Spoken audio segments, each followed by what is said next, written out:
Yes, sir.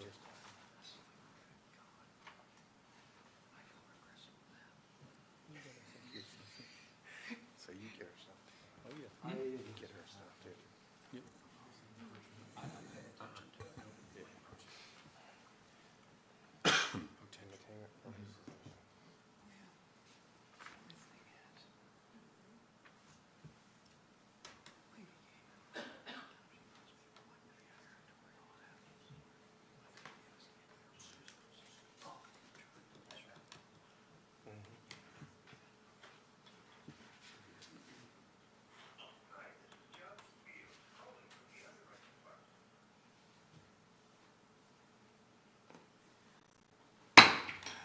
Good evening. I'm going to call the meeting of Mayor and Council to order on Tuesday, May 27th, 7 p.m. Eastern Standard Time. If you'd all rise for the invocation from Councilman Orlando Holland. All right. Our Father God, we stand before you on this night that you had made. We pray, ask for your blessing upon this council meeting that's held here tonight and the people here in attendance. We pray and ask you bless with the wisdom, knowledge, and common sense, help to make smart and wise decisions under your guidance. And we pray this in Jesus' name. Amen. Amen. If you remain standing for pledge of allegiance.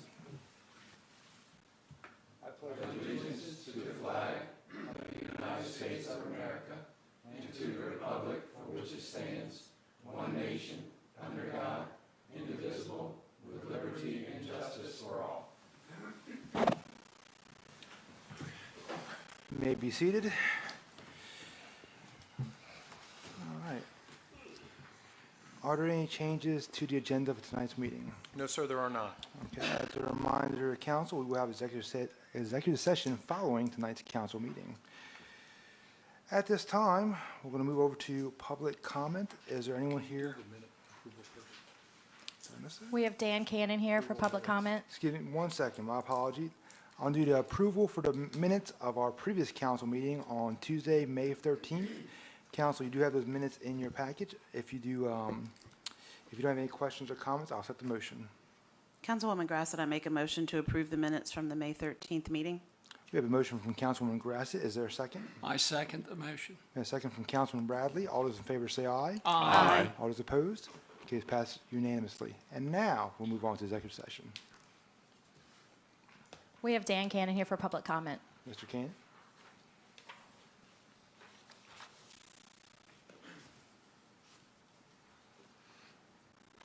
Good evening. Good evening.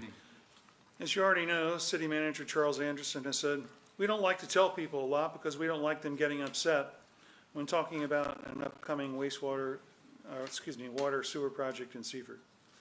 No wonder I've hit a roadblock when trying to get specific answers to important questions directly related to the impacts of these million-dollar water sewer projects like Martin Farms, including future water sewer rates, future property values, and more. Recent events paint a very clear picture of one of these impacts on water sewer rates. Last June, Mayor and City Council increased water and sewer costs 6%, and less than 3 months later by another 8%. This April, Mayor and City Council voted to borrow $1.535 million for Martin Farms Phase 1. The preliminary engineering report, or PER, for Martin Farms cited these water sewer rate increases as, quote, needed to bolster project capabilities. Clearly, there is a financial linkage of water sewer projects and increases in water sewer rates for us customers. So naturally, we're pretty concerned about the massive water and sewer projects that are on the horizon, including at least $4 million for Phase 2 of Martin Farms, $2.7 million for nylon water wells and treatment plant, and $44 million part for a very questionable wastewater treatment expansion. How can top city employees who say and think we don't like to tell people a lot deserve anything other than a grade of F for stonewalling such questions from citizens? We, taxpayers of Seaford, deserve to know how these major projects will impact us both in our backyards and in our pocketbooks. We're not getting this information, which at the end of the day, we will end up paying for. We deserve to know up front, not after the fact. Therefore, it is more imperative than ever that Seaford's elected mayor and city council step up their oversight of and the transparency around all of these million-dollar projects. A logical and crucial step should be for mayor and city council to give the PERS close scrutiny. For us non-engineering types, reading, sometimes rereading, each PER gave us a good baseline knowledge, allowing us to better evaluate the proposals, as well as identifying pertinent, specific questions needing specific answers. We call upon our mayor and members of city council to study and evaluate the PERS as one part of their fiduciary responsibilities to us citizens. We suggest that mayor and city council start with September 24, Martin Farms PER. Thank you. Thank you. Thank you.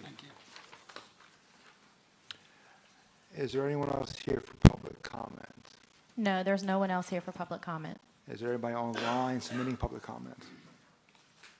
No. Okay. Do we have any correspondence this evening? No, sir, we do not. Okay. At this time, I believe we'll open our public hearing at 7:05 PM. Mr. Mears?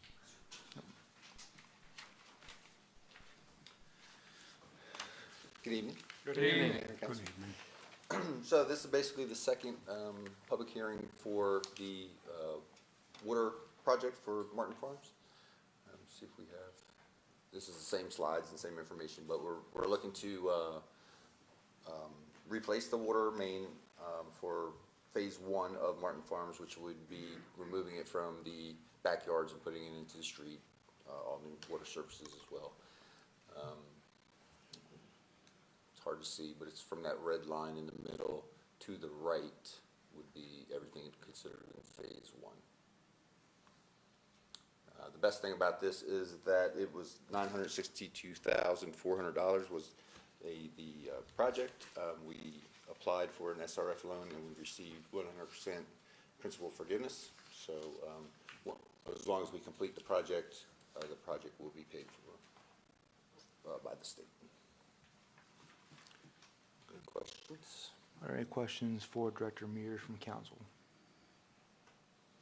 Any comments?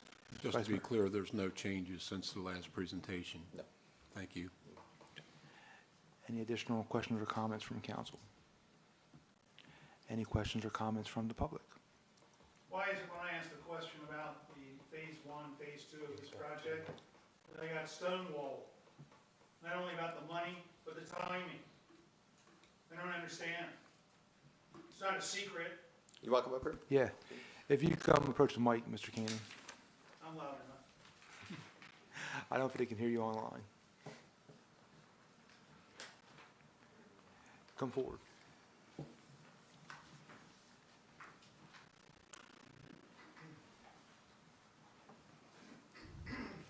You need me to repeat the question? If you would. I asked a specific question about phase 1 and phase 2 of this project, directly to this gentleman right here and that gentleman right there. They stonewalled me. I'm supposed to have known this by attending various meetings. I asked for the dates of the meetings. They didn't give them to me. That's why it is that I come here asking you to take charge of this.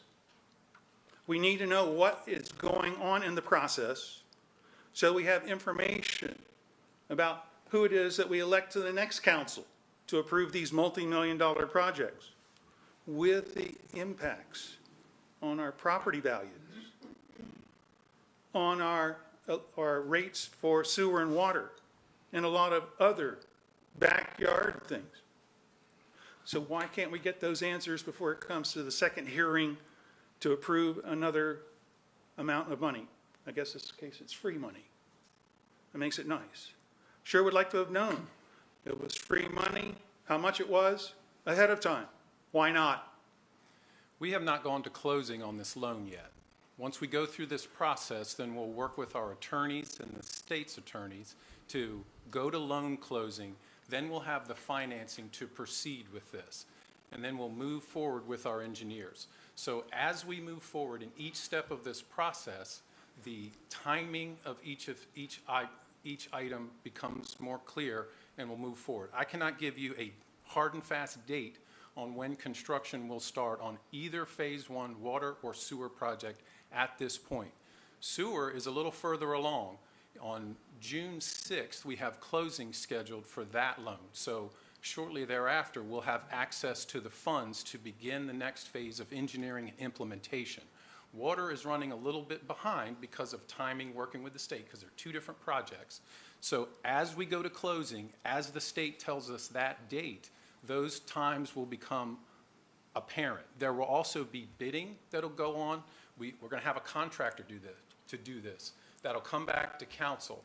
So when council approves the bid, once it's been executed by the engineers, the director of public works, then we'll have a timing that'll become more factual, more, we can hang our hat on to say, this is when it's going to happen based on the specifications and the scope of work that we issue. But when I ask the question, I don't get that answer.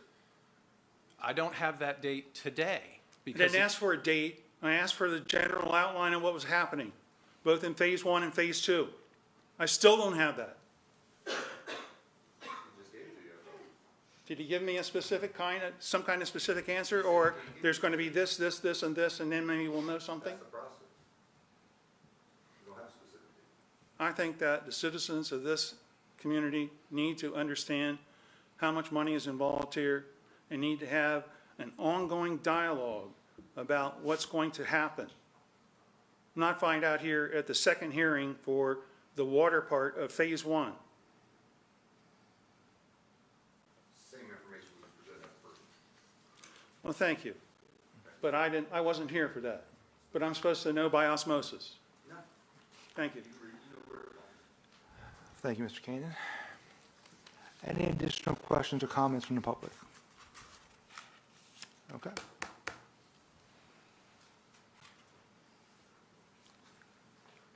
All right, move on to public hearing number 2. Mr. Derbyshire?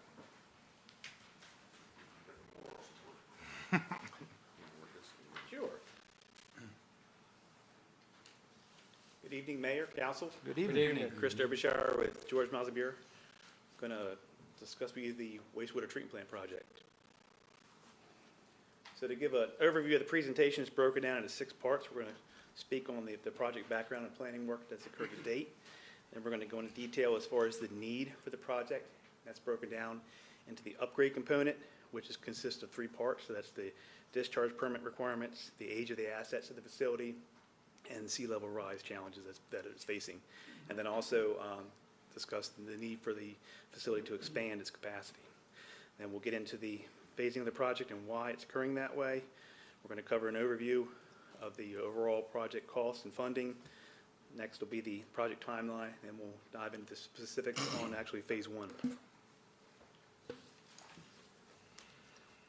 So with regard to this project, it's been in the works for a number of years. Actually started in 2016. The GMB began on the preliminary engineering report.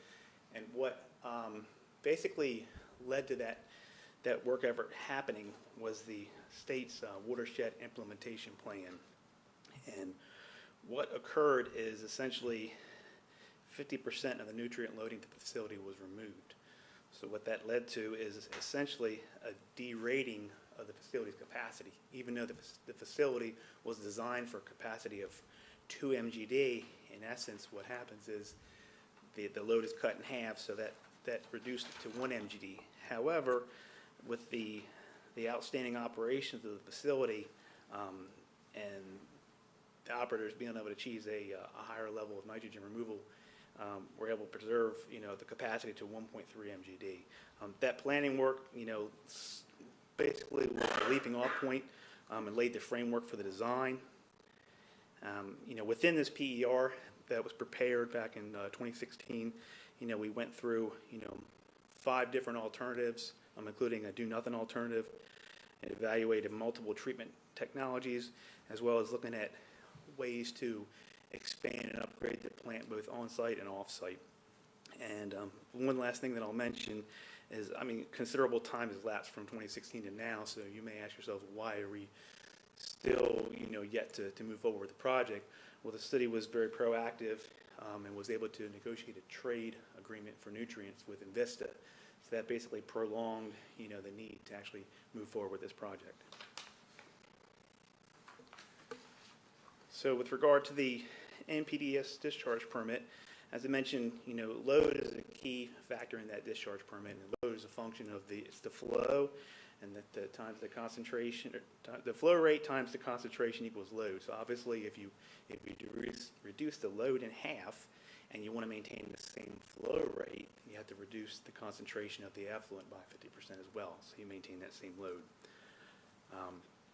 One of the things that's been in play, and we'll talk about the expansion component, but the city was able to, obtain additional nutrient load from other facilities in the county to, in essence, maximize the capacity of that outfall that the city has, because it's by far the most economical way for this facility to retain its capacity is through the stream discharge. With regard to the upgrade and improvements, the facility will be moving to what's known as limit of technology treatment, which is an ENR, enhanced nutrient removal facility. And specifically, the alternative that's been selected is a membrane bioreactor, which affords not only very low nutrients, but also very low concentrations of biological oxygen demand, which is one of the pollutants that we monitor this discharge, as well as TSS. So we're further up maximize the capacity of the facility. I'll speak to the age of the assets of the facility as far as the second item, demonstrating the need to upgrade the plant. This slide, you can see it's got color codes on it. The colors that are in yellow was from the original facility, the primary plant, we'll call it, that was built back in the early 60s. Following that was an activated sludge project that was built, afterwards, and then there was a couple different expansions that were done, following that. And then the conversion, the most recent project was in 1997, we'll call it, where the facility was upgraded to BNR treatment removal, which is a total nitrogen of 8 milligrams per liter for the design. You can see some hours that are noted there. Some of this equipment is obviously running 24/7, in the 25 years that it has been in operation. So that's equates to 250,000 hours of operation. Obviously, there's maintenance and all that goes along with that, but this equipment has been there in service for a long time, and it needs to be replaced and upgraded. And that's, some of the credit, obviously not all, some of the credit, all the credit goes to the operations folks. They do an exceptional job with this facility. I'm in and around facilities all over the shore, and I can assure you that these folks that operate this facility are top-notch and some of the best that I have ever come across. And then, as I spoke to previously, with regard to what they're able to achieve with that facility, and the total nitrogen of 6 that they currently average, they're maximizing the capacity, with the existing permit that's in place. The third item with regard to the need to upgrade the facility are the challenges it faces with regard to sea level rise and the need to mitigate that. Two images that are in front of you. The center image actually shows the projection for the 60-year sea level rise to show what that looks like. And then the image to the left is the sea level rise of 100-year plus the 100-year storm event. And just to clarify, that's not an event that you would see, every couple of years. That's once in every 100 years. So obviously the facility would be able to needs to maintain operations, but it's not like folks would be there doing their normal tasks running around the facility. With the improvements that are proposed, we'll obviously flood-proof and harden the infrastructure that's there. And, what is proposed is as each of the phases of the treatment plant project move forward, those specific sea level rise mitigation measures will be done, in each phase that go along with that. And I will make mention that obviously you can see that Nanticoke Avenue is slated to have to deal with these floodwaters as well. It will be necessary to raise that roadway. However, that will be completed as a separate project for the treatment plant. The next item is with regard to the need to expand the capacity of the plant. Based on 2024 flow data, The plant saw an average of 1.45 mgd of flow. That equates to a population served of approximately 14,500, based on an assumption of 100 gallons per day per capita per person, using the facility. The city's population was, noted in 24 as 8,852, and with regard to the Delaware State Planning Office, there's projections that a 30% increase in the city's population will occur by 2045. In addition to the needs of the city with regard to infill and the planned service areas of the city, as you well know, the facility also treats sewage from the community of Blades, Bridgeville, and Greenwood. So obviously the facility is very important to those communities as well. With regard to the expanded facility at the 3 mgd capacity that's proposed, we're estimating that based on population growth, that facility, once it's completed in phase 3, which is in 2033 approximately, it will be able to serve the population for approximately 40 years, just strictly on a population growth, not looking at future environmental requirements or life cycle equipment, a piece of items that are installed as part of the project. And I'll just remind the council that obviously with the project, there is the serving of the county area, but the county's going to pay for 40% of the project costs.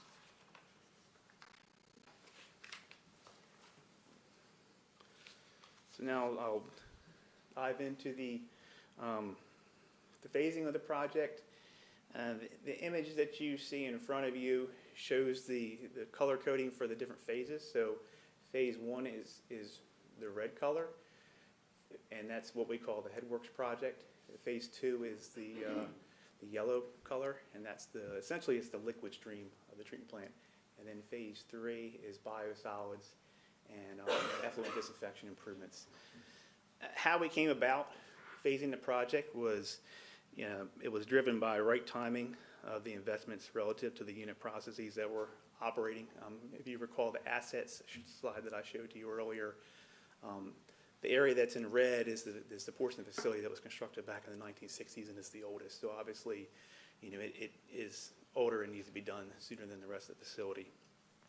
And one thing that we had to keep in mind with regard to phasing of the project is that, we also have to look at unit processes and how they interrelate to one another, because it may not be, possible to upgrade a portion of the project as it is integral to, other treatment technologies. So that came into play in this phasing that you see here.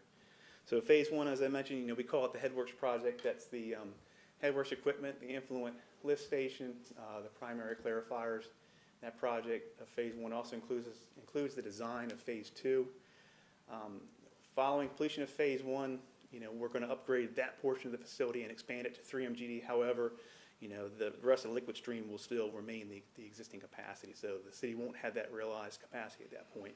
It's not until we get through phase 2, which is the upgrade and expansion of the biological treatment system, which is, secondary screenings, additional flow equalization, conversion of the process to an MBR, other improvements, and then also the phase 3 design. At that point, the facility, for all intents and purposes, will have a capacity of 3 mgd. There are some challenges as it relates to the biosolids and effluent disinfection. However, they, at that point, wouldn't really limit the facility. It would just be more of an operations thing. And then phase 3 would follow phase 2. And as I spoke to earlier, that's focused on the biosolids primarily.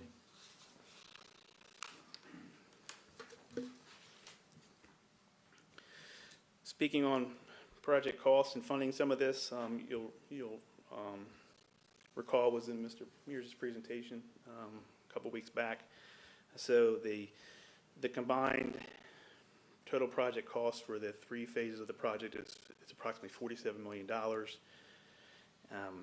Currently, right now, phase 1, there's $2.5 million in a federal earmark, and we're proposing for a $44.66 million SRF loan, of which the county will pay 40%, equating to $17.86 million, and Seaford will pay just shy of $27 million. The SRF binding commitment allows 2% interest rate lock-in for a 30-year period for all phases as they come about, which is exceptionally low interest rate and very good terms. And there is also no interest that occurs during the construction. And no payment. And no payment, okay. Thank you. As Mr. Mears mentioned in the last presentation, unfortunately, the city wasn't able to obtain principal forgiveness for Phase 1. And that was based on the fact that, there's the $2.5 million of federal earmark grant funding. However, it can be, applied for on the other phases of the project. With regard to project timeline, Phase 2 is nearly complete. We have essentially the construction permit has been issued, and we have very close to bid-ready documents. This plan that, Phase 1, sorry, proposed that Phase 1 will move forward in fiscal year 26 and is a 20-month construction project. Phase 2 is a 30-month construction project, and that'll start in fiscal year 28.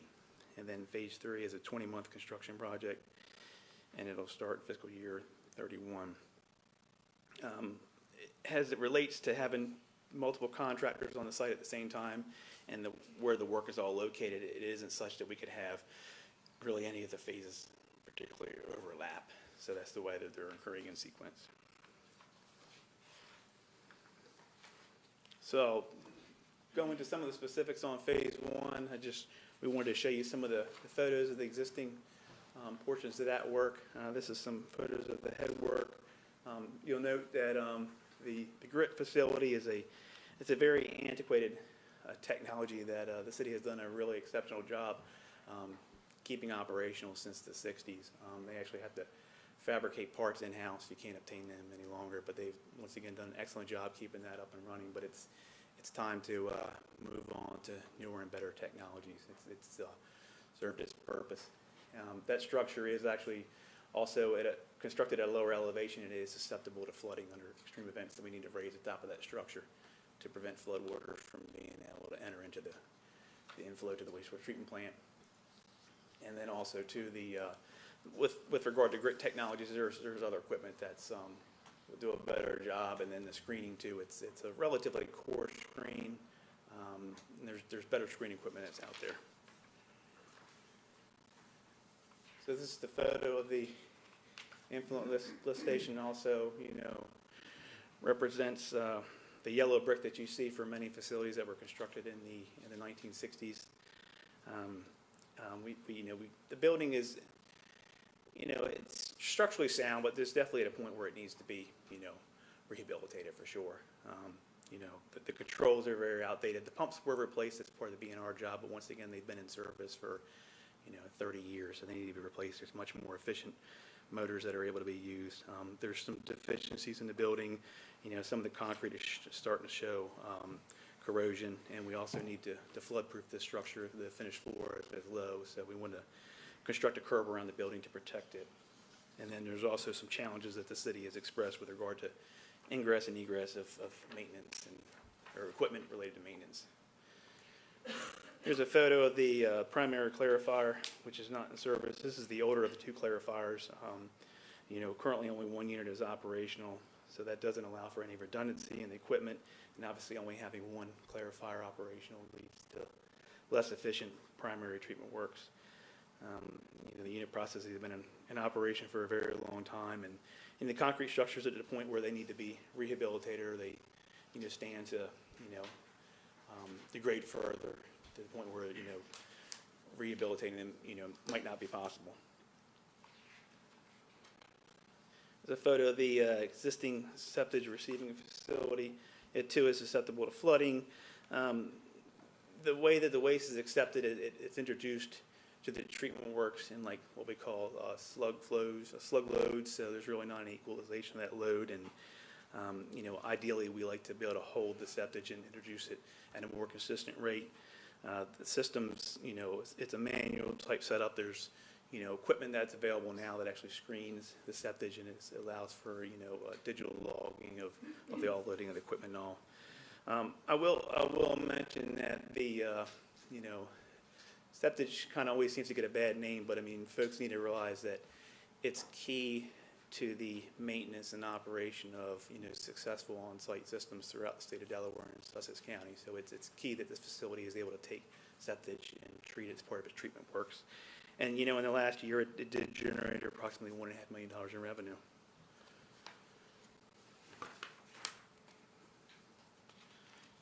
So going into some more of the specifics on phase one, you know, this is an actual snip of the construction documents for that project. And, you know, it includes, you know, new mechanical screen that leads to increased removal efficiency and capture, as well as the capacity that we need to 3 MGD. Similarly, for the grit removal system, it's a new dedicated structure specific just to grit removal, higher efficiency, and to achieve the capacity increase that we're looking for. I'm going to rehabilitate the influent lift station, you know, include more efficient motors, controls, achieve the 3 MGD capacity, and then also implement repairs to the building and structure. Rehabilitation of both primary clarifiers, you know, installing new more modern equipment. I mentioned the new septic acceptance facility, as far as it being an automated type system with pre-treatment now. And then an actual, like, I'll call it like a new unit process that's not already at the facility, is this septic holding and transfer facility. That way we can equalize the waste and provide it into the treatment works at a controlled rate.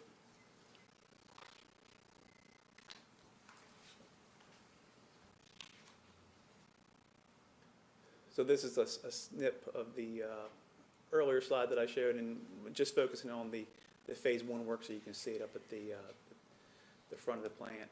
The one structure that you see that has the diagonal of the yellow and red, just to clarify that facility is being constructed in entirety under phase one, and it will have the channels for the secondary screen equipment that will be used as part of the phase two membrane bioreactor conversion. So it's the unit process of construction in phase one. However, that other equipment will go in under phase two.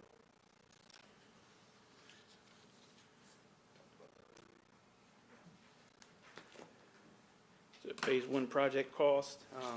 This is just to focus on the previous image I showed, just clarifying. You know, estimated total project cost of $14 million. It does include the design of phase two. You've got the $2.5 million of federal grant dollars. SRF financing is proposed as, you know, $11.8 million, we'll say. The county will be paying for 40% of that, approximately $4.7 million. The city will pay for $7 million of loan funding.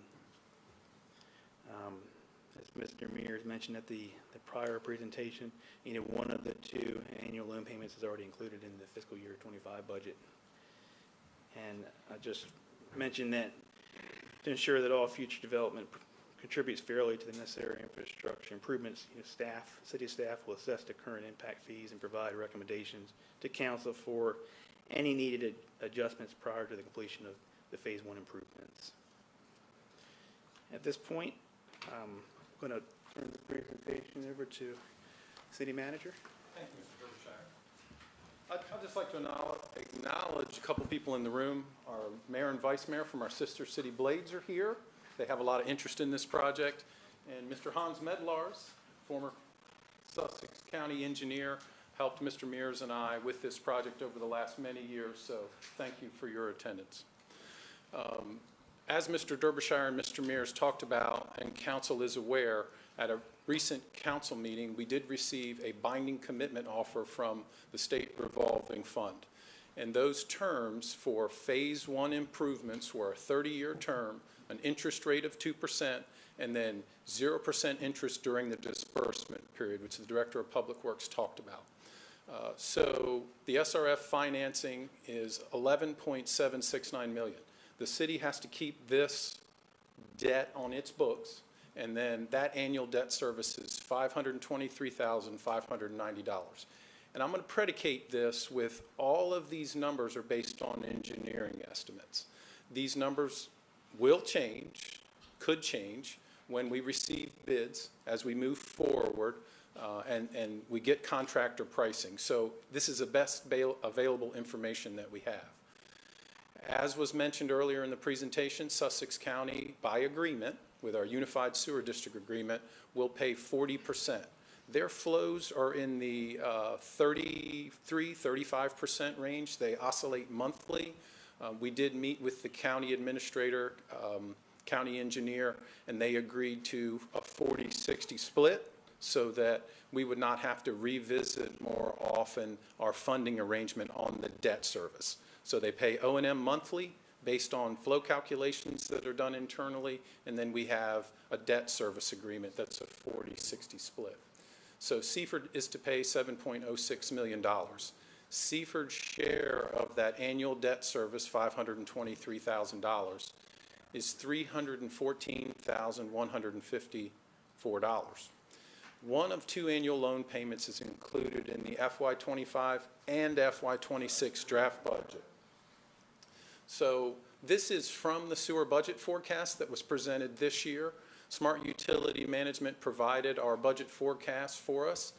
You guys will recognize this right out of the budget presentation. The total operating revenue, excluding tax, is projected to be $3.281 million for the sewer department.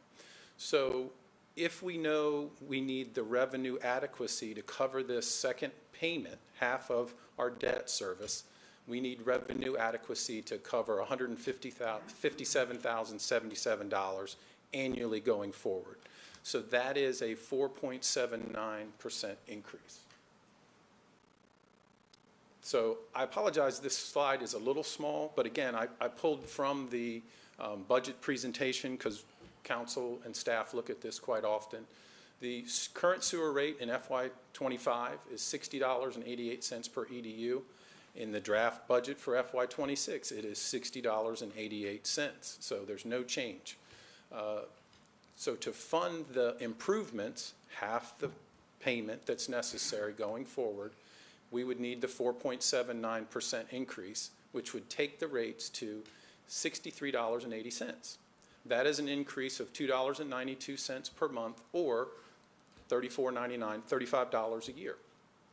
Because of the timing that the engineer and the director of public works have talked about, this could potentially occur over 2 budget cycles before full payments are required. We have that 0% interest during the construction period. So this could be, should council decide to do it that way, a $1.46 increase in FY27 and 28. We missed a 7 there. So this equates to about 2.4% per year. I think that's the good news here, is that we do have some time to adjust our rates slowly to try to avoid any kind of rate shock for our customers. Again, this is the current, this was pulled right from the current budget forecast. This talks about the median household income, which council looks at annually several times. This is the current water rate, current sewer rate, so that combined total gives a median household income percentage of 2.16%. It's considered affordable if your rates are below 3%. So our rates are very affordable at their current rates. I just took those same determinants and held constant the water rate, but inserted the proposed sewer rate to look at the effect on that combined percentage of median household income. You'll see it goes up slightly to 2.23%. I'll just toggle back a little bit. So if this plays out, it would go from 2.16% of median household income to 2.23%. I then took those same numbers and just extracted water out of it. And again, we're holding all these numbers constant. Obviously, they're going to change in future budgets. They could change in future budgets. But for this exercise, we held those numbers constant. We took out the water rate and just looked at sewer rates as a percentage of median household income, and the new sewer rate, the potential sewer rate, would be 1.5% of median household income. So that just gives you a benchmark there. That is all the items that I believe staff had. Are there any questions or comments from council? Councilman Holland, or excuse me, Councilman Holland. What kind of impact would affect with the growth of housing and possibly growth of industry coming into our community?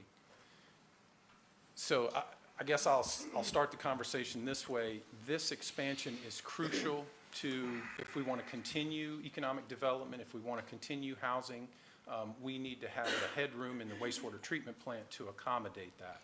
Mr. Derbyshire went into growth projections he's looked at to size this for 3 MGD. It'll last us, we hope, with population projections for the next 40 years. So that'll cover our debt service. Our debt service is 30 years, so that's good financial planning. We could have, and I'll just caveat this, we could have a large industry come in that creates a lot of jobs and has a high waste load, and we want to accommodate that. And so we would have to deal with that. We'd have to work with engineering if that occurred. But the plan here is, if we enter into this financing, upgrade this plant, our hope is we can accommodate growth and development for the next 40-year horizon is what the plan is, in all the communities that we service. Thank you. I am correct with this. This bidding process could come in less as well as increased amounts.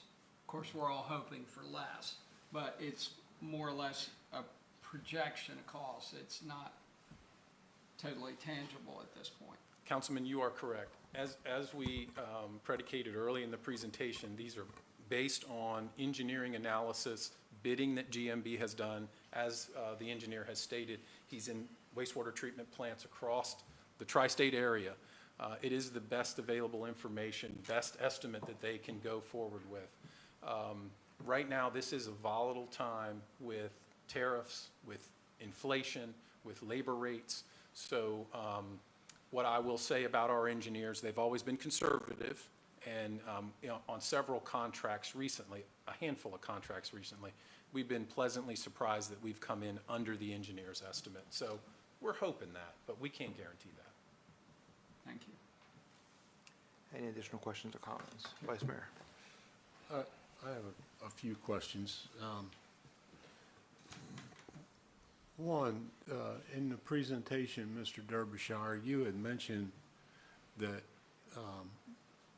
current average daily flows are 1.45 million.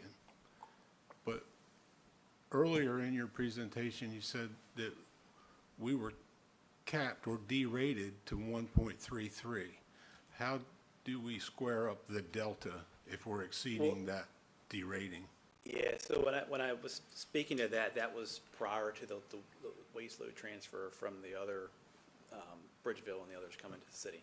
So that was back when the watershed implementation plan by the state was implemented, and it took your, existing load at that time, and basically cut it in half.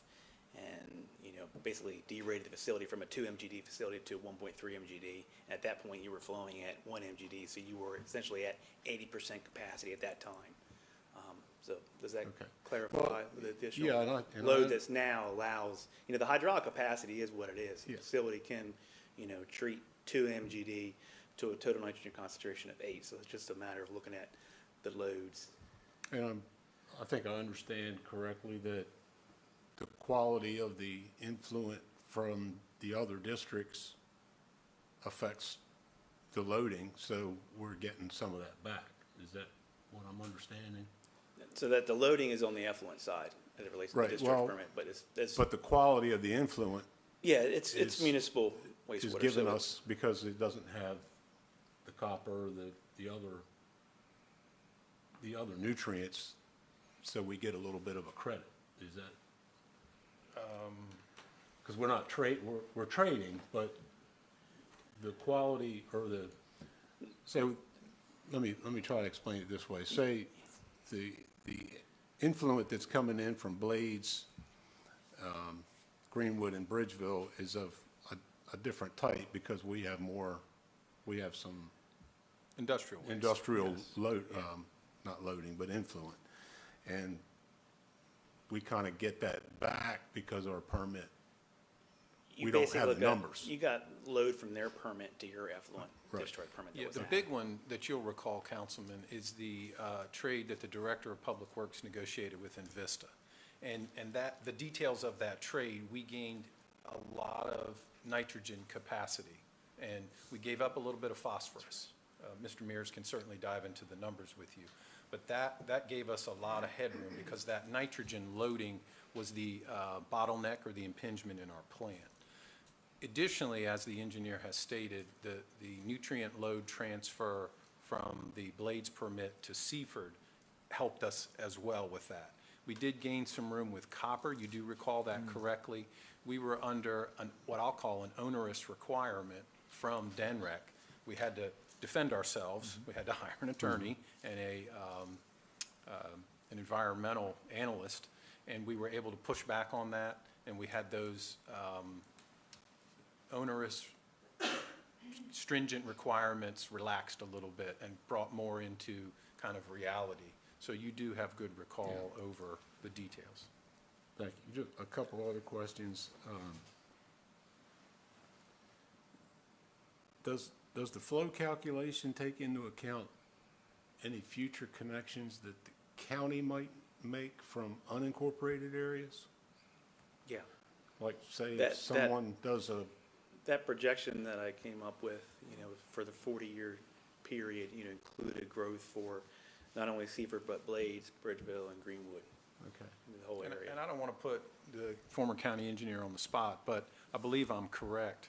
They would have to create a sewer district to be able to serve those people in those areas. So we do connect with them, and they, work on those sewer districts.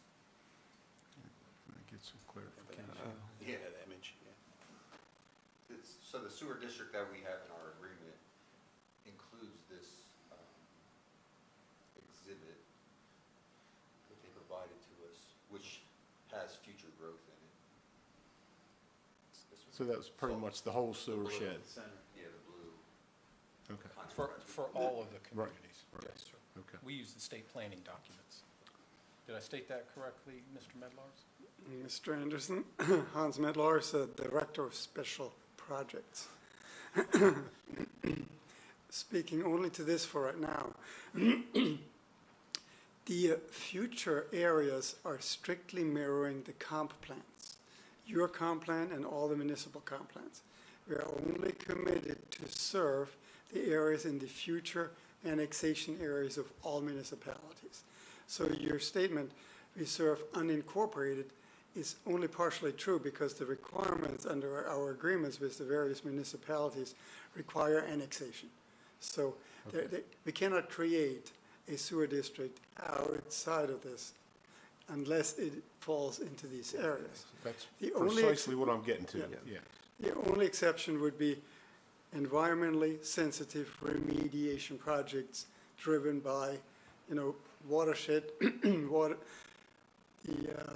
the Chesapeake watershed requirements. That would be superimposed on top of us. But other than that, what you see here is what's in the comp plan and what we agreed to, and what will be done in terms of answering your questions with regard to growth. Thank you. One last question. The figures and the illustration that you gave for inundation, Sea level rise. sea level rise, are they substantially the same as the ones that were given like 8 years ago when we were first presented this? Correct. They haven't- These are the directly data hasn't from- changed. These are directly from that 2016 study, and I'm actually, based on the elevations that we've set forth for phase one, we're actually designing to, I guess a more higher level of sea level rise. We were originally looking at, I think it was the 40-year. But based on the elevations that were selected, I've shown these images, because that's consistent with what the design will be too. Thank you very much. And I just have, and also, if any of those things that happen, we talked about with the county, the 40% is flexible in that as we go throughout this process, the county could be in for more. That is correct. Question. Councilman Grassett, let me address just that question. Okay. So you may have seen recently a change to the agreement between the county and the city of Seaford. The county had a lower level, which was agreed upon at the time of load transfer, the waste load transfer. When the waste load was transferred out of the Bridgeville facility to the Seaford facility, you actually gained more nitrogen load than you gave up hydraulic load. So that was an advantageous process for the city of Seaford. It was an advantageous process for the municipalities. So it was a mutually agreed upon, well done agreement, which was done probably about 8 years ago. So that set that wheel in motion. The most recent change to the agreement between Seaford and the county in terms of treatment was triggered by the county reaching the previous limits which were agreed upon, which were in the 30s. So the city manager and the public works director approached the county, and the former mayor approached the county with an amendment to the agreement. The county agreed to pay for 40% of the debt service of eligible expenses, and that is currently more than what we flow by far. So you gain a benefit from us paying for that 40%. We believe we need to lock this in, and we have reasons to do so, and you have reasons to entertain it, obviously, because it's financially advantageous. That agreement was before you less than a year ago, the amendment. Correct. The amendment. So you may recall that. So that was something we, that being the administrative we team, initiated, I on the county side and the city team on the city side. Both entities, county council voted on that, were approved to allow this project to move forward with the certainty that you have at least 40%, and I'd like to stress eligible expenses to be paid for by the county. Okay. I'll take that further to answer your question. We will monitor it on a go-forward basis, and if growth occurs in the county environments more rapidly than we anticipate, we would absolutely go back to the county, open up that discussion, and our experience with the county is they've been very amenable to working with us based on the facts. There's actually a provision in the agreement which actually triggers that and how it is to be completed. So maybe I should have said that, my apologies. That's okay. It's already sort of it's expected. Baked in. Yeah. Perfect. Okay, any additional questions or comments from council? All right. Do we have any questions or comments from the public on this matter? Yes. Dan Cannon, come on forward.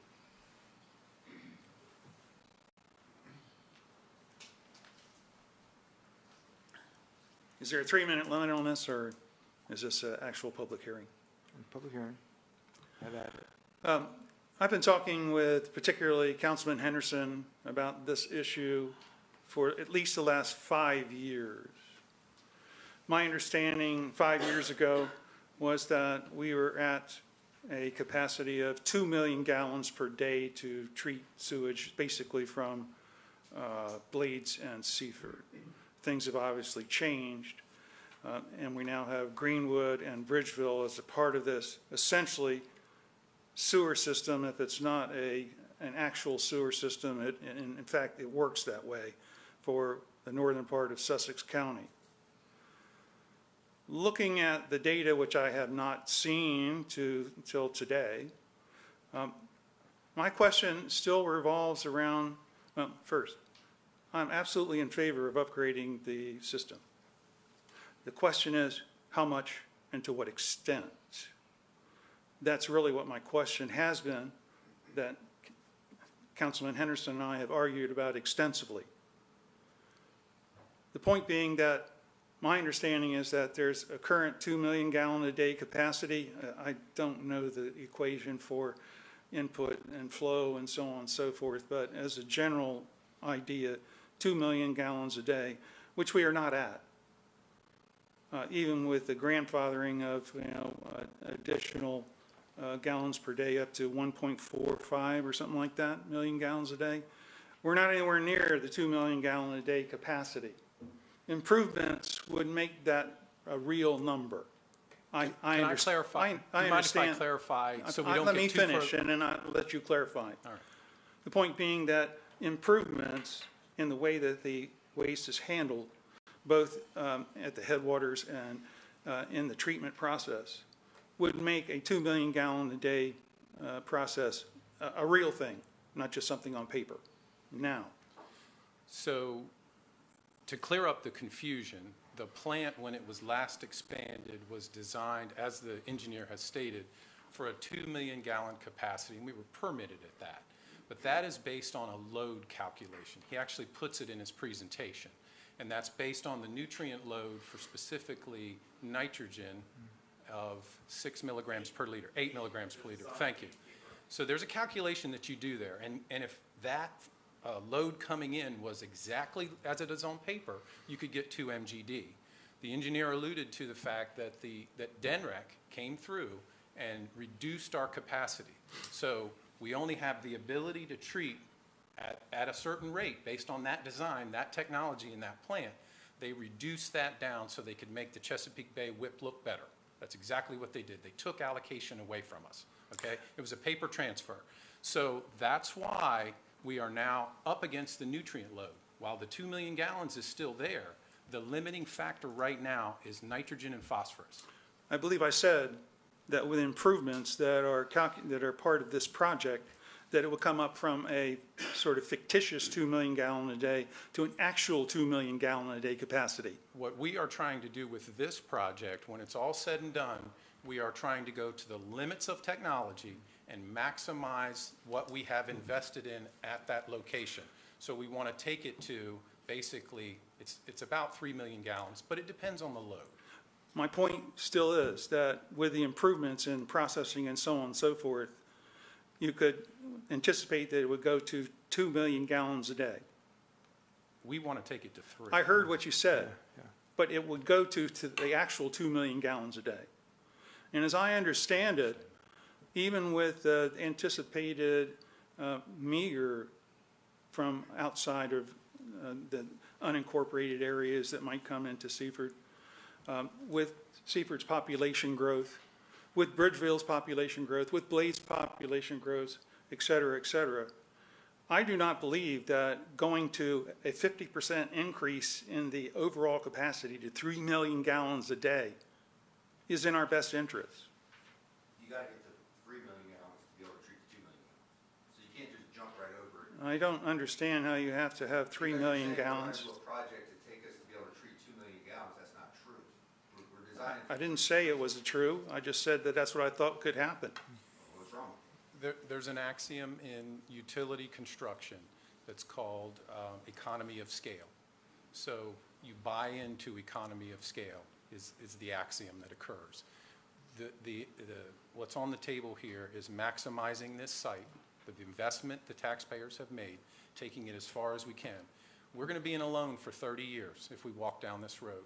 We don't want in 5 years to underbuild and be in a loan and have to go back and reconstruct and pay a second time to bring a contractor in, upgrade the plan again because we had a large employer come in. The best thing to do is take advantage of the economy of scale when you're doing it. And I look back to what Seaford has done in the past, and it was talked about, it was alluded to, everybody's aware, we last expanded this plant in 1998. And we did a loan for, at that time, part of it was 40 years.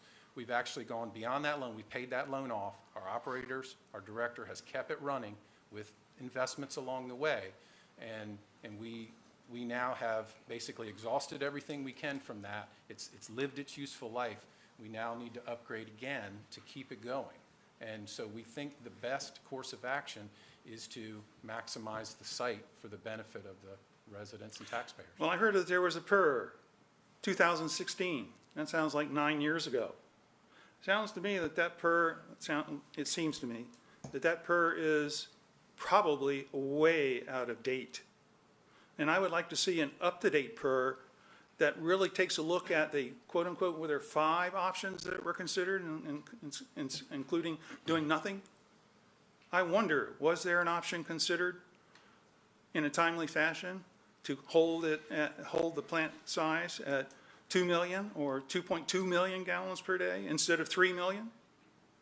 I suggest that that's something that needs to be looked at, because the less money we have to spend to do the expansion, then the less our water and sewer rates, our sewer rates are going to increase. Obviously, according to your calculations, you're going to increase our water and sewer rates.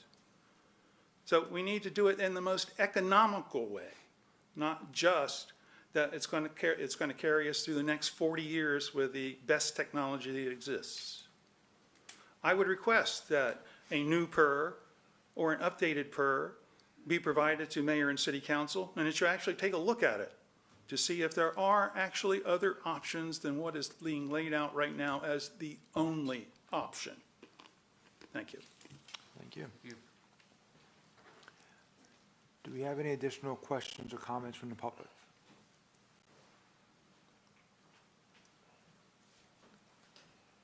If you wouldn't mind stating your name. Yeah, my name is Cornelius Thomas. I'm a resident here in Seaford. I guess my question is more of a selfish question. Living here in West Seaford, with all of the building, and even from the contractor side, I worked on a couple of wastewater treatment plants throughout Delaware and Maryland. Will the constructions eliminate or decrease the odor? Because you can kind of, like when we get a surge or heavy rain, you can kind of feel the pumps are working, they're overworked, and it kind of really takes over Phillip Street and Willie Street and stuff like that. So. Yeah, I can speak to that. So actually, most of the odors that I suspect that you're detecting are related to the biosolids portion of the facility. And unfortunately, that work is scheduled to be done as phase 3. That's where the odor control will be implemented for the sludge blending tank. So not in phase 1, but with phase 3. Thank you. Any additional questions or comments from the public? Yes, sir. Changing hats, changing a few hats. Now, in this case, Hans Medlar speaking on behalf of Sussex County with the full knowledge and authority by the administration. So the county is in full support of the project. Speaking for our municipal partners, Plates being one of them, thank you for being here. And so we, the county engineering department, were aware obviously of the various steps which led you to here. We were in contact with your consultants through your public works director. So we did have knowledge of your preliminary engineering report and the various modifications which were made to it.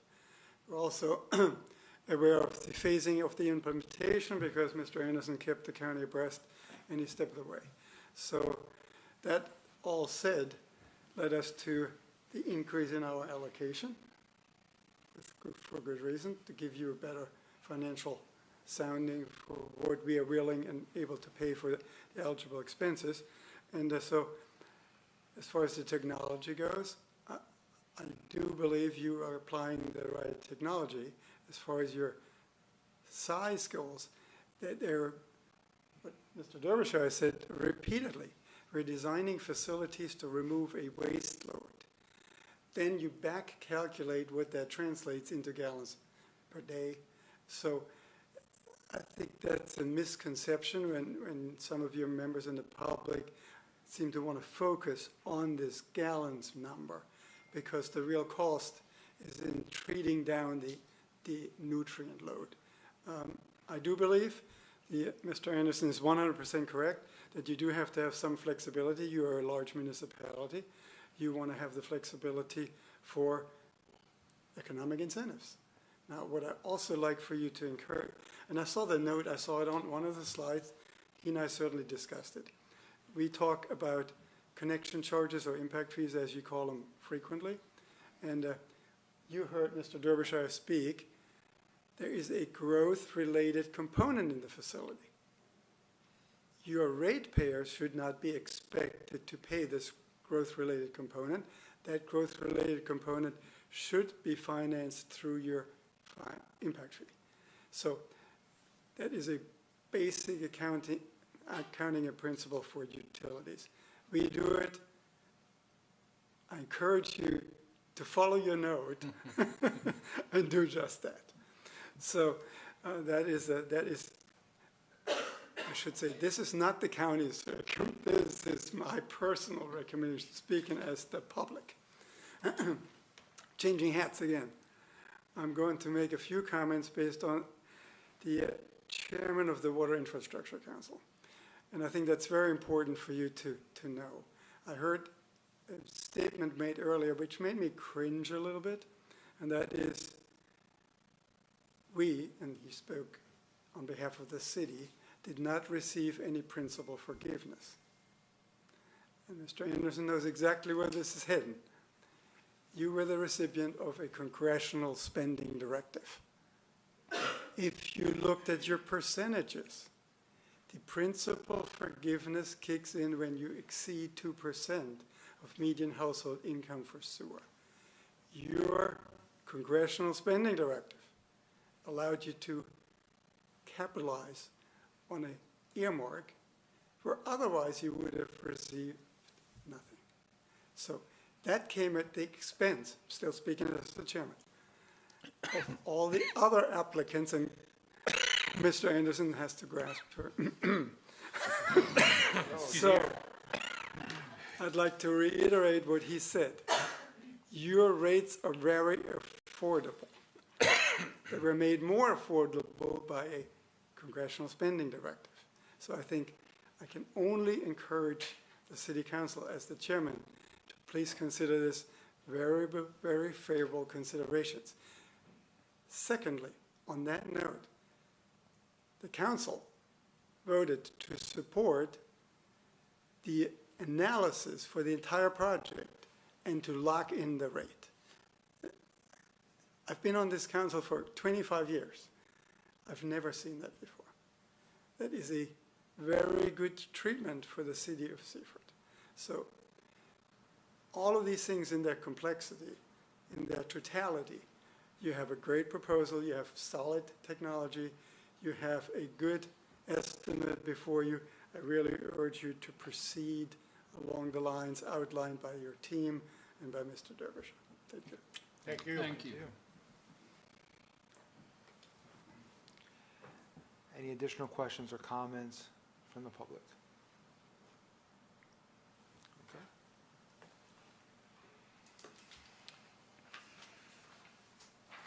Okay. So at this time, I set the motion to come out of public hearing at 8:05 p.m. He can just do it himself. You have the authority to do that. All right, we're coming out. We're going to re-enter into our regular session at 8:05 p.m. and we're going to kick it off with new business number 1. Yes, sir. Yep. Chief Kraft.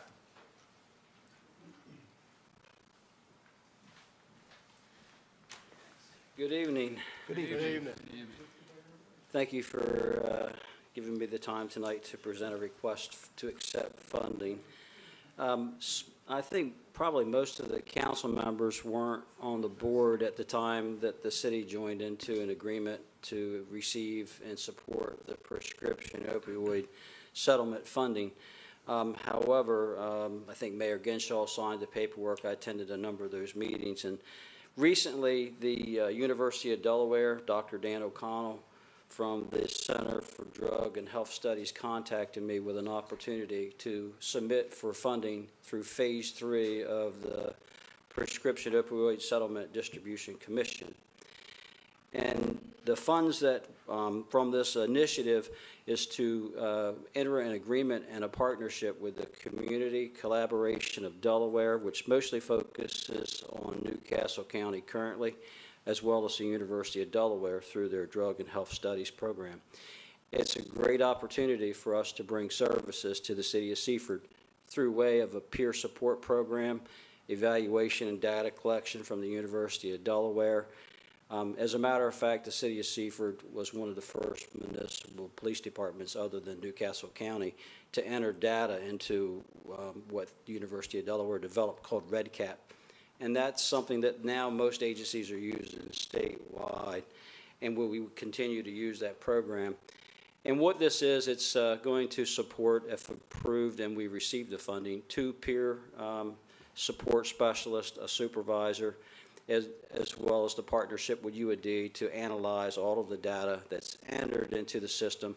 This actually gives us boots on the ground in this city to address a lot of our substance use disorder problems, opioid use disorder, as well as co-occurring mental health issues.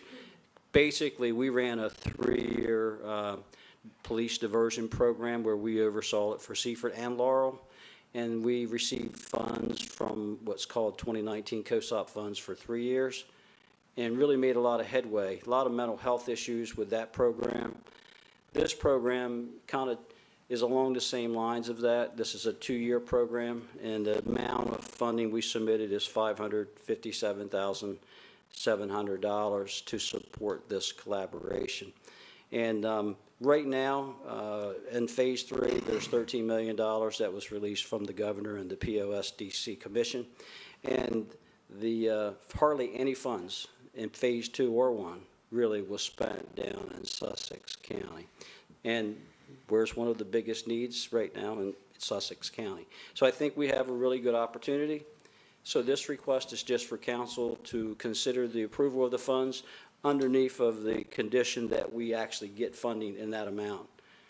They could reduce it, they could reject it, or they could approve it for the full amount. And I'm prepared to answer any questions that you may have. Any questions for the chief? Vice Mayor.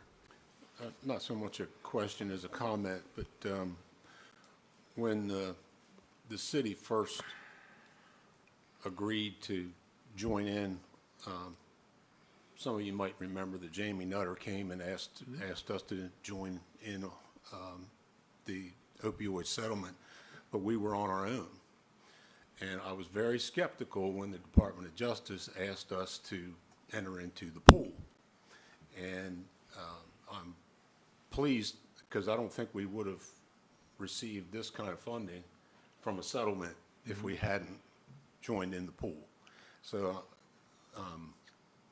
I'm very encouraged that we're going to have the opportunity to join in on this and get this type of funding, because I'm fairly certain that we wouldn't have gotten it if we had been on our own. So thank you for pursuing the grant. Yes, sir. Here. Councilwoman. You said we haven't actually gotten it yet, so when will we find out if we are the recipient? So the grant closed last Monday at 2 p.m. We had it submitted the Friday before. Like I said, this was very short notice to apply for this. And I believe it's coming up late June is when the council's going to meet, the POSDC, the Distribution Commission. And then from there, we should hear in August if we are getting the full amount, a partial amount, or if we're going to not receive anything. And as of now, the way that I wrote the grant submission, because it's a competitive grant, and it is to begin it in September, and it would run for 2 years. If you remember the Laurel Seaford collaboration that we oversaw for the clinicians, that ran for 2 years as well, but we were able to put in for additional funds, write some sub-grants, and we ended up with about 400 and some odd thousand. So this would give us about $1 million in this type of environment for the need for the city of Seaford if this gets approved. I think it's a really big undertaking, and there's no cost to the city. And if and once the grants run out, our grant ran out in September 30th of last year. We've been trying to search and seek for funding ever since it ended, and this was really a really good opportunity. The problem is the way that these funds become available, like just us, we wouldn't have been able to get it without sub-recipients. It's important to partner. And I would like to mention, since we have the mayor, Blades here, and their partners, that my hope is that because we have frequent calls for service to multiple different individuals that also frequent transient between Blades and Seaford. So hopefully we can cut down on our calls for service, improve officer safety, health and wellness for the community, and everybody involved between the communities. So it should also benefit Blades as well. Any additional questions or comments for the chief? I will say this, chief, you do a phenomenal job of collaborative efforts with other cities and communities. I've seen you do it. You've done a great job, and you just don't look out for the benefit of Seaford. You also look out for the benefit of surrounding communities as well. So thank you very much. Thank you. Okay. If there are no additional questions or comments, I'll set the motion. Mr. Mayor, I make a motion to approve the acceptance of the Prescription Opioid Settlement Distribution Commission grant funds upon award as presented. I have a motion from Vice Mayor Dan Henderson. Is there a second? Councilman Holland, Mr. Mayor, I make that motion. A second from Councilman Orlando Holland. All those in favor say aye. Aye. All those opposed? Okay, passes unanimously. Thank you, Chief. Thank you all. Appreciate it. Thank you. All right, on to new business number 2.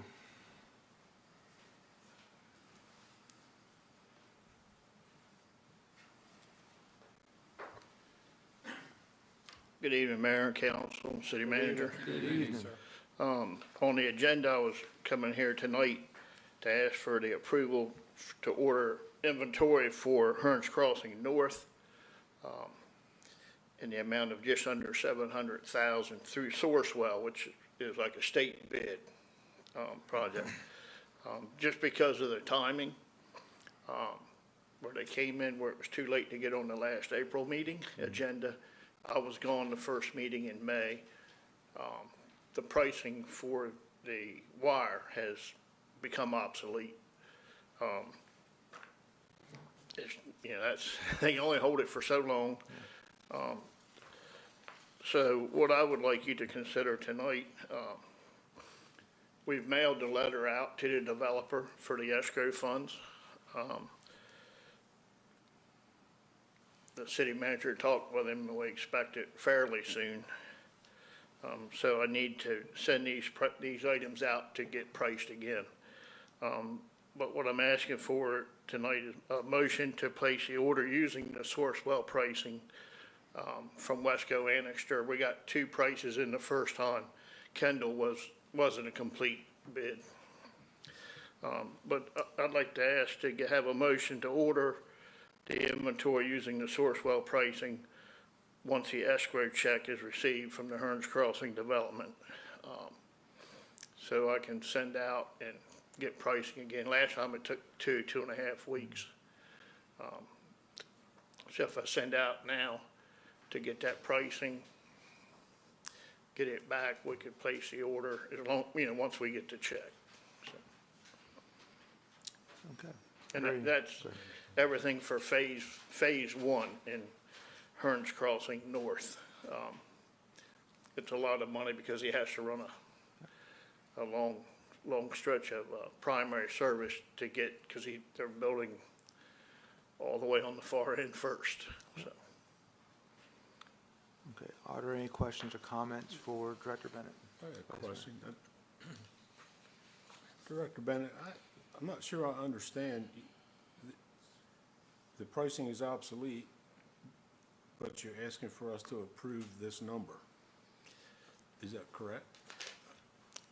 Yes, and it may change, it may go up a little bit, may come down a little bit, but in the developments, we send them an estimate, and it's an estimate for running it.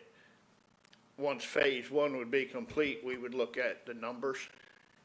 If the cost went up, we send them an invoice for the overage. Yeah. If the cost went down, then we send him a check for what is, what'll be owed to him. So, it could change. Well, I know it'll change some whether it goes up or down, because wiring and PVC pipe and conduit, it's a commodity based on oil prices. So should we then, so should we then take out the amount and just put for phase 1? Yeah, I believe, In the motion itself? I believe they did take the amount out of the, It's not in the motion. I have a comment.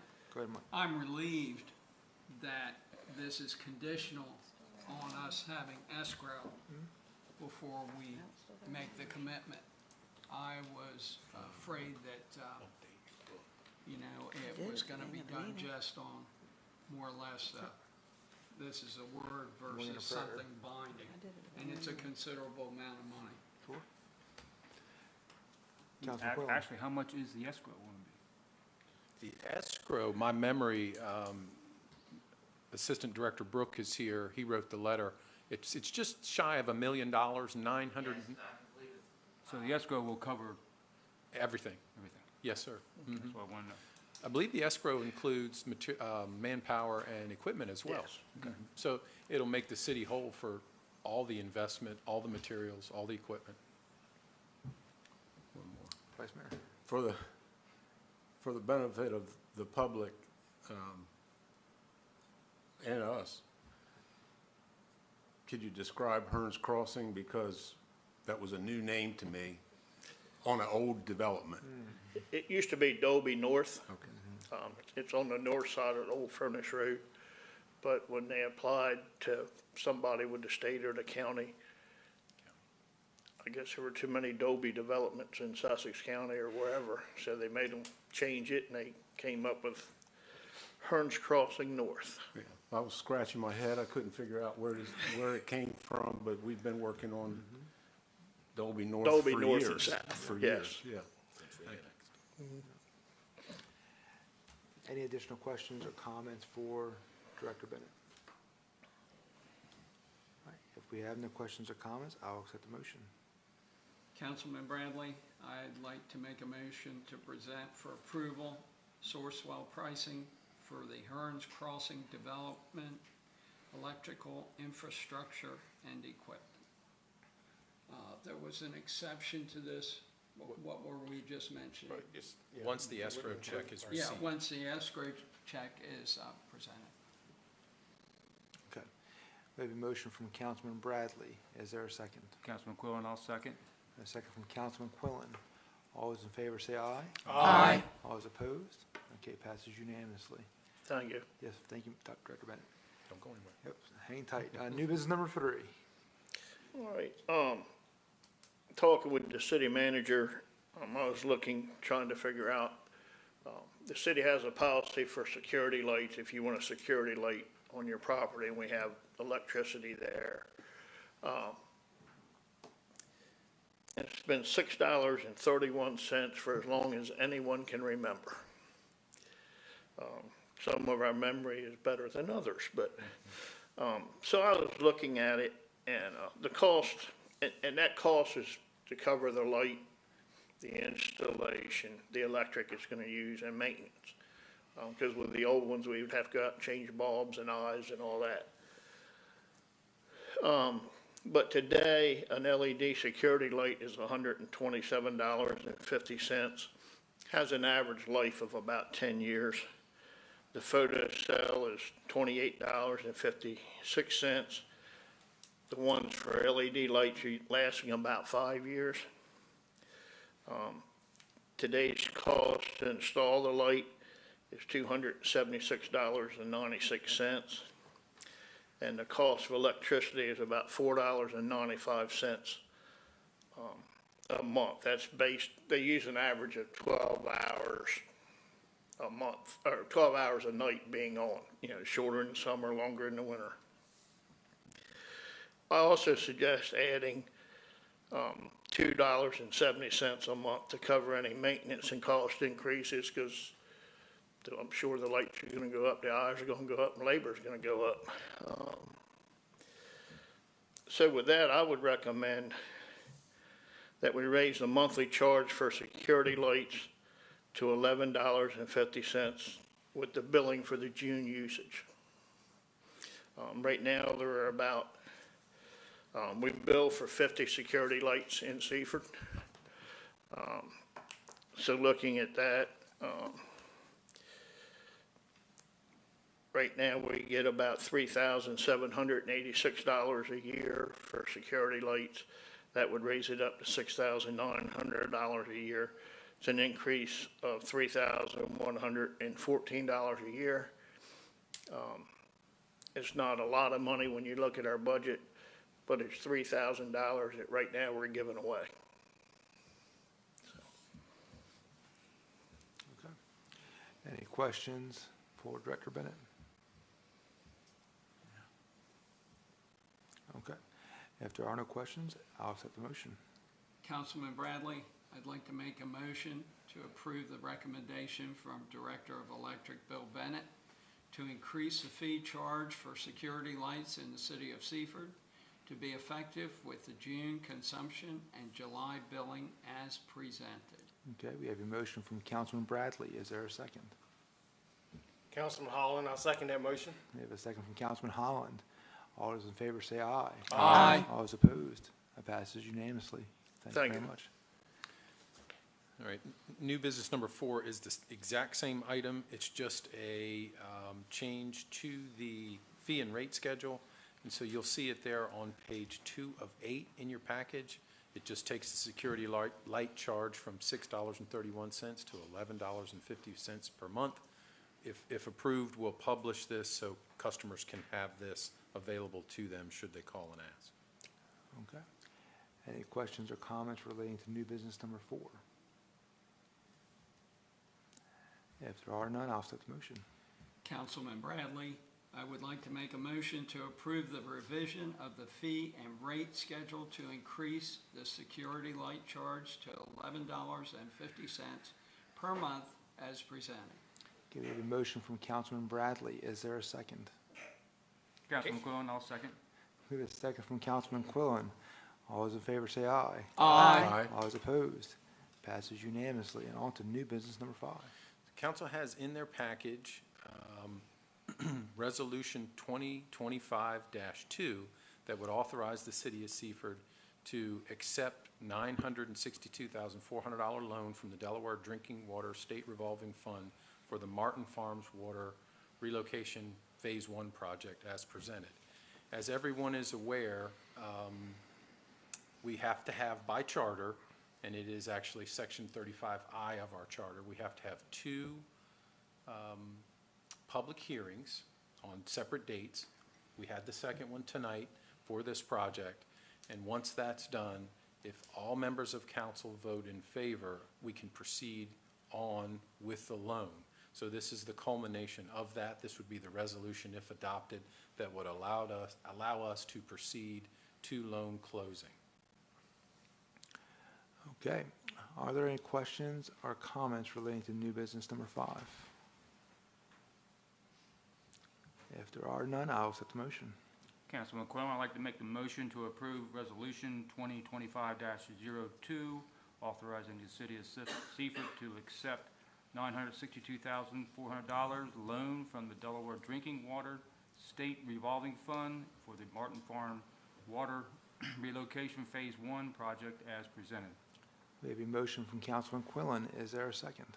Councilwoman Grassett, I second. We have a second from Councilwoman Grassett. All those in favor say aye. Aye. All those opposed? Passes unanimously. And now on to old business number 1. I don't think it's necessary, but it would not hurt us to do it in the future. Back again here. Okay, so last council meeting, we had to table this bid approval because the bid came in a little higher than what the legislators funded the project for. So the owner had to go back, Team Challenge had to go back and ask for more funding. They were able to obtain the additional funding to get the total base bid, because, and just for clarification, the total base bid was for a 2-inch overlay. We did an alternative bid to reduce that down to 1.5 inches to try to get it to come in under the funding that they had allotted, which it did, but they wanted the 2-inch, so they went back to the legislators and got more money. So again, you know, we're not paying for anything for this. We just have to administer the project, oversee the project, bid it, do all those things. But it's not costing us anything. So also there was 4 bids. Jerry's was the apparent low bidder, or was the low bidder. We work with them all the time. They're a very competent contractor, and they met all the requirements of the bid. So my recommendation was to approve it to Jerry's. Okay. Are there any questions or comments for Director Mears? If there are none, I'll accept the motion. Councilman Quillen, I'll make the motion to award the bid for the Teen Challenge parking lot paving to Jerry's Inc. in the amount of $200,324 as presented. All right, we have a motion from Councilman Quillen. Is there a second? Councilman Holland, I second that motion. We have a second from Councilman Holland. All those in favor say aye. Aye. All those opposed? Passes unanimously. All right, and on to reminder of meetings. I have none, sir. We have none. All right, moving over to liaison reports. Code, Parks, and Recreation with Councilwoman Stephanie Grassett.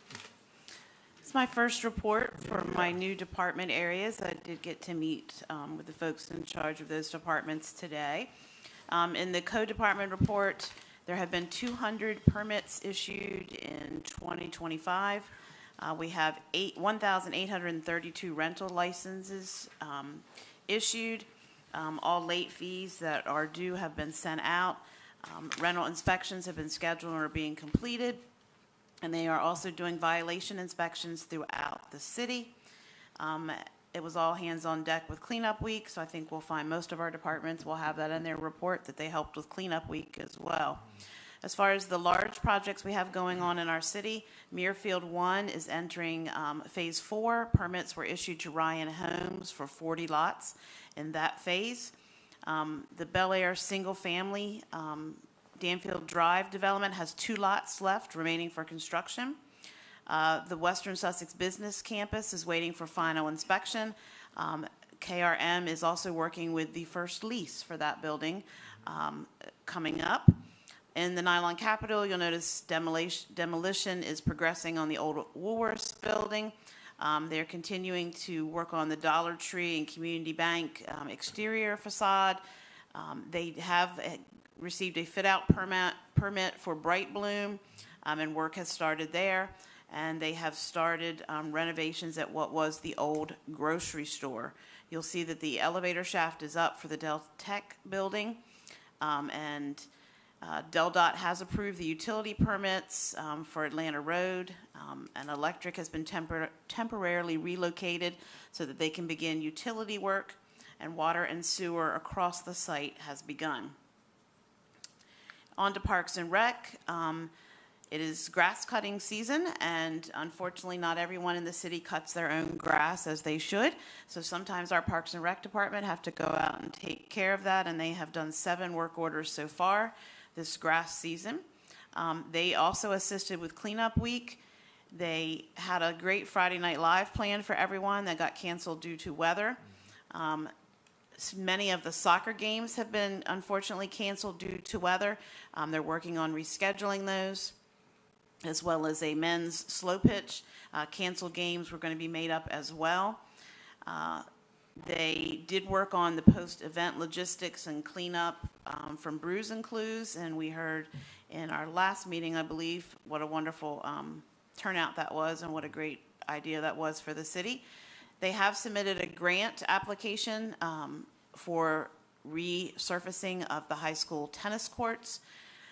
And they are prepping again for Friday Night Live, which will be coming up on June 6th, I believe. They also have started advertising for youth pickleball clinics, and they have met with Restoration Community Church. They will be assisting the city in hosting 3 outdoor movie nights in the downtown area this summer. And they have begun working on details for options for the new rec building as part of the 26 budget. And that is my report. Thank you, Councilwoman Grassett. Moving over to Police and Fire and Vice Mayor Dan Henderson. Thank you, Mr. Mayor. I have 2 complete reports from Chief Wilson and Chief Kraft. Starting off with Chief Wilson's report.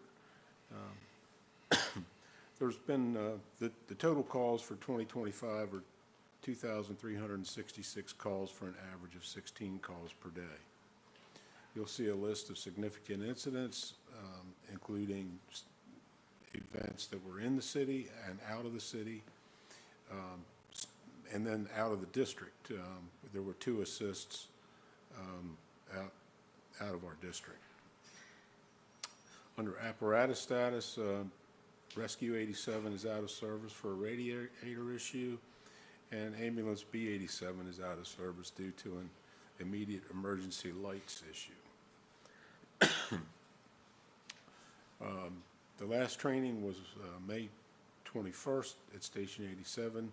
It was Marine 87 orientation. That, you might recall that that's the new vessel that the fire department just received. New to them. It's a used vessel from Dagsboro, or I think you're correct. correct, yeah, Dagsboro. The next training will be June 18th for training on dry hydrants and drafting evolutions. For those of you who don't know, dry hydrants, you might see them on bridges and ditches around in the district, in the country, where they just have a piece of PVC pipe stuck down beside a bridge so that an engine can draft water from a waterway rather than have to truck all the way back into town to get water. So they got training on that. Under emergency medical services, A87 is back in service. The EMS week was celebrated May 19th to May 23rd. Part-time staff hired. EMT Hunter Sievers has just hired. You won't be able to miss him, so if you see him, say hi to him. He's a walking billboard.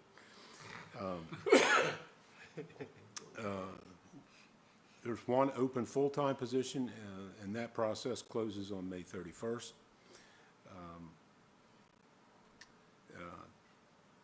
The leadership training was attended on May 20th, the ALS and BLS training. And Lieutenant Mika Eddy was replaced as the shop steward by the firefighter EMT Robert Helsel due to Mika taking on a county level position with the union. For those of you who don't know, that the EMT, the professional service, is union represented. Under news and events, you'll see a list of several events. Most notably and most gratefully, I would say that it's the Seaford Fire Department participated in the Memorial Day celebration yesterday at Kiwanis Park, where the Ladder 87 displayed the flag, and there was ambulance standby there as well. So really grateful for their participation. Under Seaford Police Department, you'll see the usual columns and the distributions of calls over the years and the totals for 2025. Under all crimes, there's 149 total, and you'll see the distribution there for an 85% clearance rate, which is on par with previous periods. And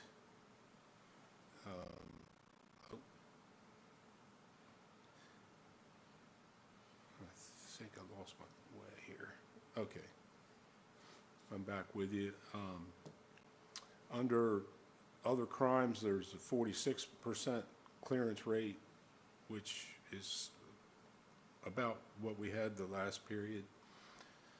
And you'll see the drug complaints with 5 drug crimes, 4 adult arrests, and 1 prosecution decline. Under traffic, 198 traffic contacts, 90 citations, and 20 warnings. 3 DUIs, 0 crash-related, 30 crashes with 4 injury accidents. It looks like all of those were on public streets. There were 6 non-reportable and 20 reportable accidents. There were 6 hit and runs, 2 on private property, and the others were on public streets. 1 pedestrian accident on Tharp Road and Sussex Highway.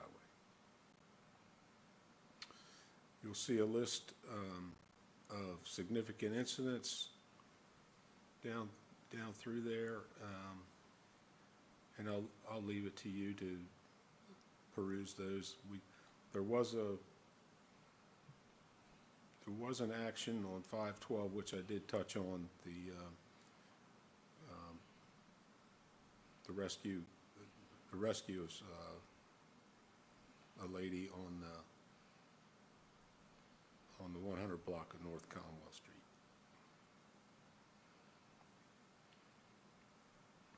Actually,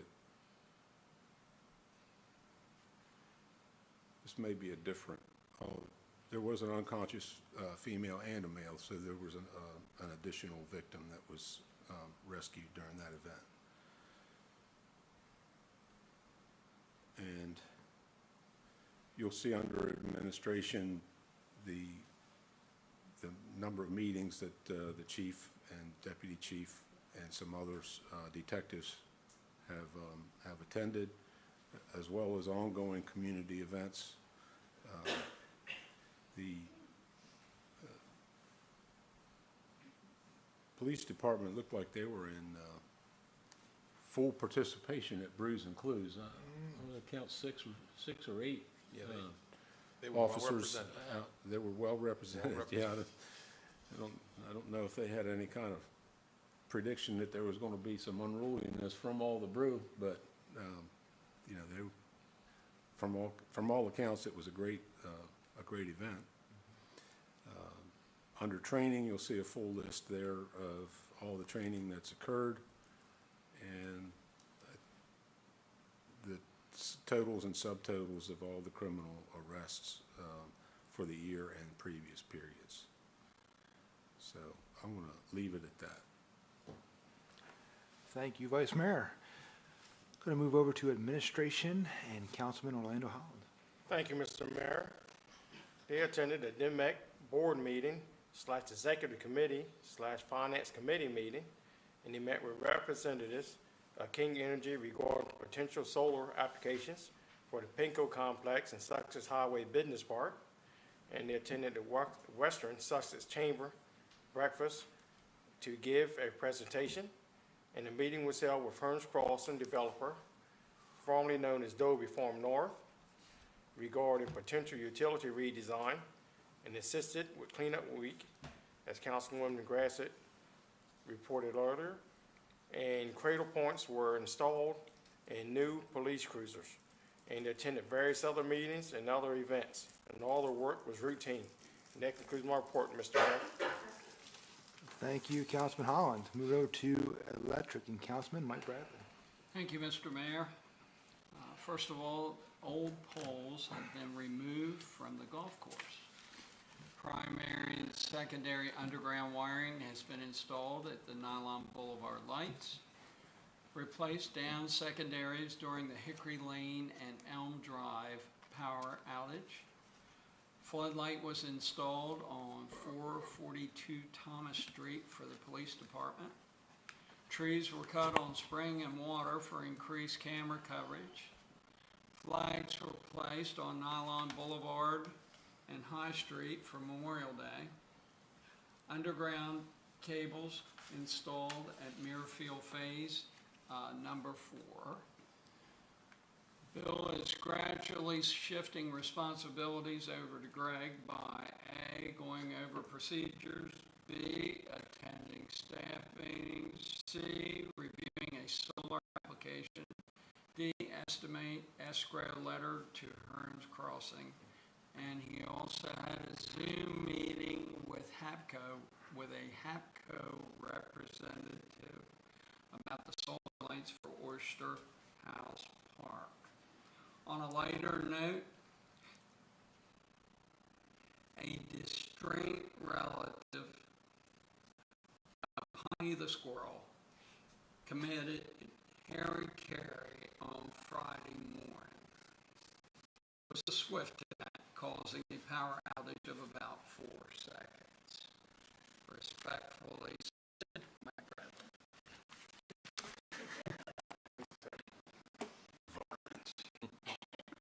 You can tell how good the one-liners are the reaction of the crowd.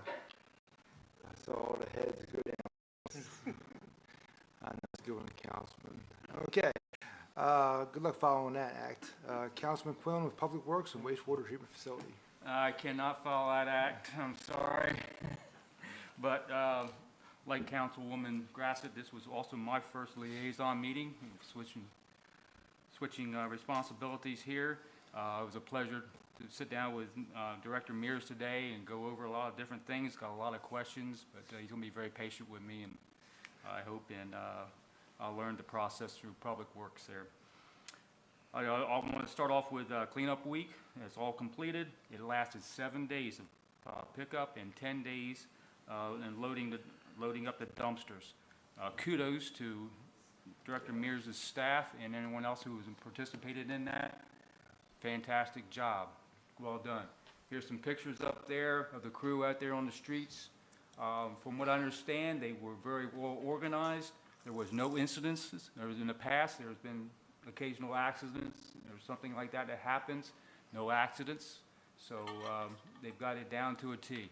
There's no, right now, where the problem is, we've just got to look at the cost of doing this and how effective we are. I mean, it's a great